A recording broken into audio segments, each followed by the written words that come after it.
Tendermint is rebranding as Ignite today. And with me is the CEO of Ignite, Peng Zhong, to explain what's behind this, why you're choosing to do this. So Peng, just I guess start with, let's just start with why you're doing this rebranding, and then let's dig a little deeper into the company. Hey, Jane, happy to be here. All right, so first of all, Tendermint is old in the world of crypto. Bitcoin's about 13 years old right now. Tendermint Inc. is 8 years old. We've been doing this stuff for a long time. And our strength, right, and our legacy is being the developer of the leading proof of stake consensus protocol called Tendermint Consensus. And this is widely used around the world for a variety of reasons, but the primary of which is a much more efficient and carbon-friendly way of creating blockchains. We did some calculations on this recently, and Cosmos blockchains are 100,000 times more efficient than chains like Ethereum or Bitcoin today. So we believe it's the future, and we've been working on this tech for a long time, for 8 years. Yeah. Well, I remember when we did our previous interview, it was so interesting what you were doing. It was kind of the next level up from Bitcoin, what we've been seeing. So why Ignite? Is there a special meaning to choosing that name for the company? Yeah. So Tendermint is the name of a consensus protocol. It's fairly technical. It's meant for software engineers and developers. And it's been, it's done a fairly fantastic job at what it is. Blockchains built on Cosmos technology, which was also created here at Tendermint, power over 130 billion USD of digital assets today. It's the largest multi-chain ecosystem in the world, and there's right now over 38 live blockchains where users can actually permissionlessly take tokens they own, transfer them to another blockchain, back and forth, do things like exchange them, and other decentralized finance activities. So the tech is really good, but the brand itself is very technical and is never really a brand that was meant to cross the gap over to mainstream. So that's really the reason why we're here as Ignite today. Mm-hmm. We have ambitions to take cryptocurrency technology, to take this, vastly more environmentally friendly version of blockchain technology and give it to everyone, allow everyone to use it.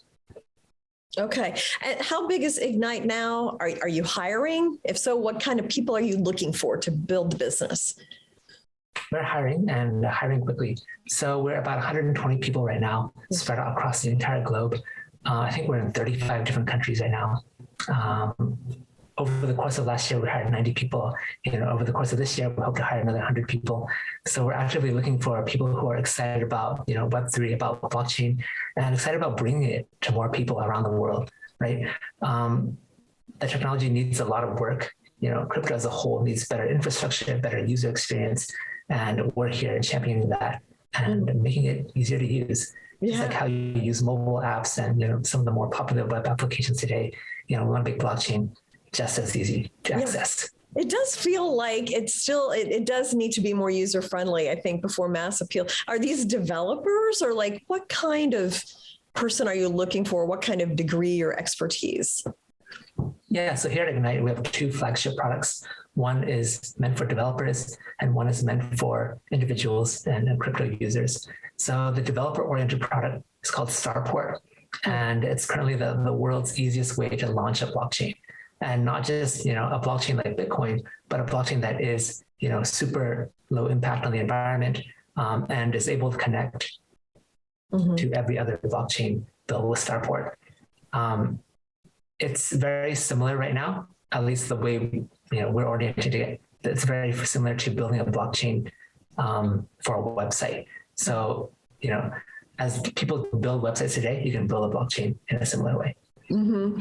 And then tell me a little bit about, how decentralization will change our lives. What do you think?